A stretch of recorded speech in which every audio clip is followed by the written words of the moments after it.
Hola, soy Alicia Casas, continuando con las clases de producción y gestión. Hoy vamos a ver un tema que es fundamental para la viabilidad de la ejecución de una obra, su costo. Van a tener en el portal un documento escrito que les va a ayudar en la ejecución del presupuesto complementando este video. La concreción de una obra se inicia en el momento de las primeras conversaciones con el cliente, que desea encarar la tarea de construir cierta tipología con fines diversos.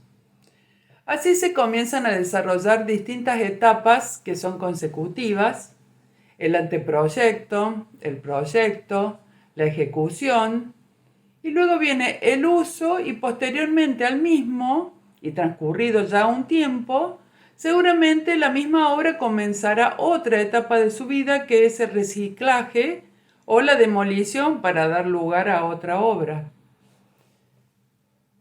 Toda obra de arquitectura reúne en sí aspectos formales, funcionales, tecnológicos, que comienzan a delinearse en la etapa de anteproyecto. A ellos tendríamos que sumar también otras 3 variables, que son el plazo de ejecución, la calidad y el costo de la obra. Estas 6 variables se encuentran íntimamente relacionadas entre sí, tanto que cualquier modificación en una de ellas afecta a las demás. La forma tiene siempre incidencia en los costos.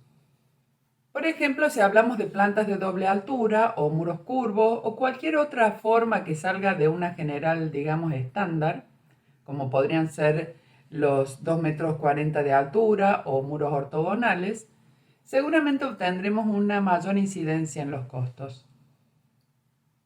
Esto se debe a la necesidad de mayor cantidad de materiales, mayor dotación horaria de la mano de obra, que tal vez deba ser algo más especializada, como también la posible necesidad de equipos diferentes. La función incide también fuertemente en el costo. Existen algunos usos que requieren de instalaciones especializadas, que tienen un precio mayor. No es lo mismo el precio de 1 metro cuadrado de vivienda que 1 metro cuadrado de vestuario con sanitarios para un gimnasio.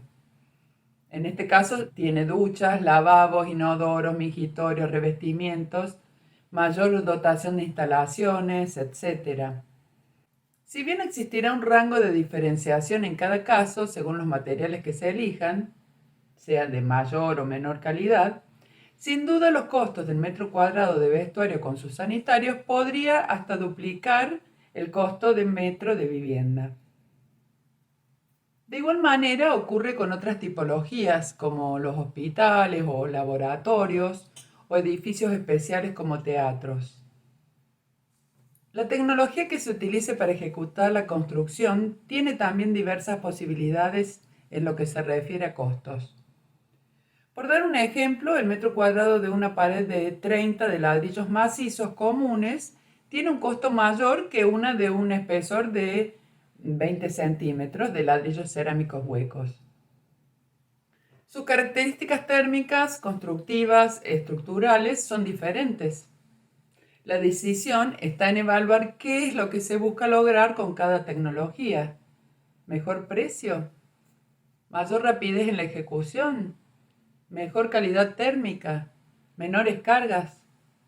Hay una tecnología que responderá a cada caso. La calidad es un alto referente de costos también. En general, tanto en los materiales como en la mano de obra, la mayor calidad tiene un precio mayor. Seguramente si compro cerámicos de segunda voy a pagar menos. Si contrato mano de obra menos calificada, se conformará con una paga menor. Erróneamente se piensa que la calidad cuesta más. Sin embargo, los cerámicos de los que acabamos de hablar seguramente tendrán más defectos y es posible que haya un desperdicio mayor al colocarlos. La mano de obra poco calificada es en general un problema para el constructor, ya que requiere un control casi constante, por lo que se estarían derivando de recursos de mayor costo para la realización de las tareas. En los dos casos, si la decisión de un ahorro de costos se deriva en un mal resultado, luego hay que darle solución a los problemas. A la larga puede resultar más caro. Se relaciona con la calidad también la elección de los proveedores. Trabajar con proveedores de los cuales conocemos la seriedad, la garantía de sus productos, la entrega en el momento esperado evitando tiempos improductivos, la solución a los problemas que pudieran surgir con el material comprado, es también importante ya que puede evitar elementos imprevistos. Los plazos necesarios para la concreción de la obra son otra variable importante del costo. Por un lado, en general, dependiendo de la magnitud de la obra, uno realiza una programación con una dotación de recursos que trabajen cómodamente y sin interferencias. O sea, calcula una duración de tiempo normal que podría esperarse para hacer esa obra. Ese plazo definido tiene lo que se llama un costo normal de obra, y a partir de ahí, tanto el acortamiento como la prolongación de los plazos inciden en un aumento del costo. Según el grado de definición del proyecto, se encuentran distintas instancias de presupuestación. Así, a medida que se tienen mayores precisiones respecto de la función, la forma, la tecnología que utilizaremos, la calidad buscada y los plazos esperados, se irá arribando a un precio final cada vez más realista. Decimos entonces que encontramos tres etapas coincidentes con los distintos niveles de definición. En la etapa de perfil se realiza la primera evaluación respecto a si es conveniente encarar el proyecto de construcción o no. Esto corresponde al momento de las primeras conversaciones con el comitente que se ha acercado al estudio. Se realizan las primeras aproximaciones groseras del posible costo de la obra utilizando el método por analogía. Con este método se realiza una estimación de acuerdo al conocimiento de un precio por metro cuadrado. Este precio depende de las especificaciones técnicas de la obra en cuestión y su valor se obtiene de dos fuentes: la experiencia personal, que es la más confiable, o la publicación en revistas especializadas. Entonces, si una construcción con determinadas características cuesta, por ejemplo, 43.000 pesos el metro cuadrado, si se está evaluando la ejecución de 100 metros cuadrados, entonces el costo global posible será el de multiplicar esos 43.000 pesos por los 100 metros cuadrados. Es importante revisar estrictamente las características de la construcción para poder aplicarla a una que sea análoga. Esto es, que el ejemplo que tomamos para utilizar el precio se trate de una tipología similar en tamaño, función y tecnología constructiva, porque de otra manera el error en el resultado final puede tener una gran dispersión. En un segundo momento se avanza sobre la etapa de prefactibilidad. Esto ocurre cuando se ha decidido que el proyecto de construcción tiene altas posibilidades de ser llevado a cabo. Se busca afinar el lápiz, combinando distintas alternativas que deriven en distintos costos y con mayor aproximación a la realidad. Esta etapa se corresponde con la etapa de anteproyecto. El método que se utiliza en este caso es el de presupuesto por elementos. Se basa en descomponer la obra en elementos constructivos, como por ejemplo, por un lado, la envolvente vertical exterior, divisiones verticales interiores, superficie horizontal inferior, como el piso, envolvente horizontal superior, elementos no sistematizables como las fundaciones, carpinterías u otros elementos, y por último, las instalaciones. Se cuenta entonces con los precios de cada uno de esos elementos completos como resultado de las distintas tecnologías y su análisis de precios. Se realiza un cómputo en el anteproyecto de cada elemento por separado, se le asigna el precio correspondiente a cada uno y por simple adición se estima el precio probable de esta obra.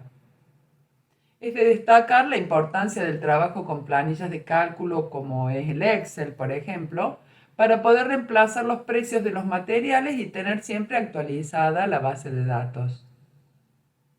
Es interesante también la posibilidad del método de poder combinar alternativas en función de los requerimientos de tecnología y sus costos. La última etapa es la etapa de factibilidad. Es el momento en el cual se deben conocer los costos con la mayor exactitud posible. Se corresponde en el proceso de concreción de la obra con la etapa de proyecto terminado. Y el método que se utiliza es el de presupuesto detallado por análisis de precios. Se basa en descomponer la obra en distintas unidades elementales de producción, que son los rubros y sus ítems. En este momento corresponde realizar una clasificación de los costos de la obra para que podamos seguir avanzando en el tema. Por un lado, tenemos los costos directos, que son los vinculados directamente a la ejecución de la obra. Se pueden cuantificar como una unidad de producción y vienen dados por los materiales, la mano de obra y las maquinarias y equipos que se utilizan para la ejecución. Por otro lado están los costos indirectos, que son aquellos que si bien no se pueden cuantificar en cuanto a la afectación a cada ítem de la obra, son necesarios e imprescindibles que existan para poder ejecutarla. Entre estos costos encontramos los gastos generales de la obra, los gastos generales de la empresa constructora, los gastos financieros, tasas e impuestos de distintos niveles gubernamentales y el beneficio empresario. Veamos entonces cómo se ejecuta este presupuesto. Primero se realiza un cómputo métrico de los distintos ítems intervinientes con la ayuda de los planos de legajo y asentando todas las mediciones en una planilla de cálculo, teniendo sumo cuidado de no medir dos veces las mismas cosas y no olvidarse de ninguna.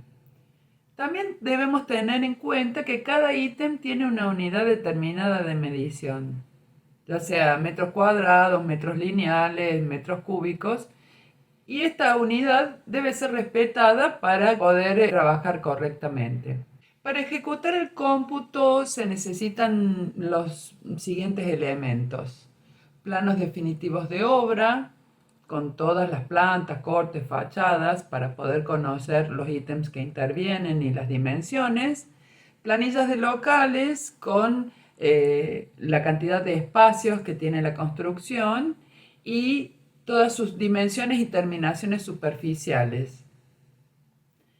Planos y planillas de estructuras, planos de detalles, pliego de especificaciones técnicas de donde se aclara la forma de ejecución de cada ítem y planos de instalaciones. Con estos elementos se procede al cómputo métrico y vertido de las mediciones en una planilla de cálculo o también de Excel, separando los diferentes ítems por partes para facilitar el cálculo. En sistemas como Revit podemos obtener el cómputo de cada ítem directamente del modelo que hayamos realizado. Terminado este cómputo, lo que hacemos es hacer un análisis de precios. Esto es determinar los costos de materiales, manos de obra, gastos generales y beneficios que componen la ejecución de una unidad de ítem. Es importante consignar la fecha en que se ejecuta el análisis de precios para poder conocer en su próxima utilización si los precios se han actualizado. El método para conocer la cantidad de material necesario en cada ítem se utiliza tanto para el análisis de costos como para realizar la compra y se llama despiezo. Esto es dividir al ítem en la cantidad de materiales, mano de obra y maquinarias que lo componen por unidad de medida. Nuevamente surge aquí lo fundamental de conocer la ejecución del ítem y de disponer del pliego de especificaciones técnicas y de los detalles. Ya sabiendo la cantidad de materiales por unidad según su coeficiente de aporte, basta con colocar el precio a cada uno y sabremos cuál es el costo directo derivado del material. Pero dijimos que el costo directo está formado también por la mano de obra que es necesaria para la ejecución. Esto es cuánto tardan el oficial y el peón en realizar la unidad de medida, sea en metros cúbicos, cuadrados o lineales, y cuánto cobran por su tiempo. El tiempo que necesitan los operarios para ejecutar la unidad de medida se denomina rendimiento de la mano de obra. El cálculo de este valor no es tarea fácil, ya que depende del volumen de obra que se ejecute, de la organización de las cuadrillas, de la calificación de la mano de obra, las condiciones de trabajo, el clima reinante, etc. Este dato puede obtenerse de la experiencia del trabajo personal, pero también existen algunos trabajos y publicaciones que exponen ejemplos que pueden ser utilizados como base para el caso de no disponer de la información por fuente propia. En el método de análisis de precios utilizaremos el sistema de pago por jornal básico, regulado por convenio colectivo de trabajo para el gremio de la construcción y explicitado para 4 categorías: oficial especializado, oficial, medio oficial y ayudante. A esto también debe agregarse los viáticos y premios y cargas sociales que impactan aproximadamente en un 100% en el costo de la mano de obra. Corresponde, por otro lado, agregar a la ejecución del ítem los costos indirectos, que son ya de definición más engorrosa porque varían según la obra, el tamaño, la ubicación, el sistema de contratación y la empresa constructora de que se trate. Algunas publicaciones que brindan análisis de costos los incluyen como un porcentaje de los costos directos. Si bien es un valor de referencia que nos permite visualizar que hay un costo mayor, no es lo más acertado trabajar en un caso real de esta manera. Lo pertinente es incorporarlos al presupuesto por separado para poder saber al final la incidencia en el total devenida de la propia experiencia. Dentro de estos costos indirectos estaban entonces los gastos generales de la obra, que consideran las erogaciones derivadas de la obra que no pueden imputarse directamente a los materiales y mano de obra. Por ejemplo, el obrador, los servicios, la movilidad, los salarios del personal como profesionales, capataces, pañoleros que tienen una forma de pago diferente, también los distintos seguros que se contratan y los planos y derechos que refieren a los honorarios de proyectos y los gastos que el proyecto en sí requiere. Por otro lado, tenemos los gastos generales de la empresa constructora, que son aquellos necesarios para que la empresa funcione correctamente. Estas erogaciones se dan independientemente de la existencia de la obra y por lógica disminuye su incidencia en la misma en la medida que aumente el volumen de construcción. El ejemplo de esto serían los salarios de los recursos humanos que trabajan en la oficina, como administrativos, profesionales, gerentes. También los alquileres de los inmuebles, todos los servicios que utilice la empresa, luz, teléfono, gas, los impuestos, etc. Los gastos financieros están constituidos por los montos que presuponen la inmovilización de fondos destinados, por ejemplo, a las garantías de la oferta o de cumplimiento del contrato en una licitación, los fondos de reparos, también los desfasajes que hay entre la realización de los gastos de producción y el efectivo cobro de los certificados en el momento que ocurre. Como costo indirecto también se considera el beneficio, que es el valor más importante para la empresa, ya que es el motivo de su funcionamiento. Finalmente, realizados el cómputo métrico y los análisis de precios de cada ítem, se puede realizar el presupuesto detallado, aplicando las cantidades computadas para cada uno y el precio obtenido del respectivo análisis. De esta manera obtenemos el costo total de la obra. Finalizada esta tarea, se procede a aplicar los impuestos que gravan la actividad comercial, como son ingresos brutos en el orden provincial o comercio e industria en el municipal, y el impuesto al valor agregado en el orden nacional. El presupuesto es de vital importancia como la documentación técnica del legajo, ya que sirve para pedir cotizaciones teniendo una base de referencia y asimismo es un elemento fundamental para la programación de la obra, Esto es porque nos aporta datos de los distintos desembolsos que se irán realizando en las distintas etapas de ejecución. Además, plantea una meta económica a alcanzar que influirá en la toma de decisiones respecto de los procesos de producción antes y durante la construcción. El control permanente del presupuesto permite percibir posibles desviaciones y poder corregirlas durante toda la construcción.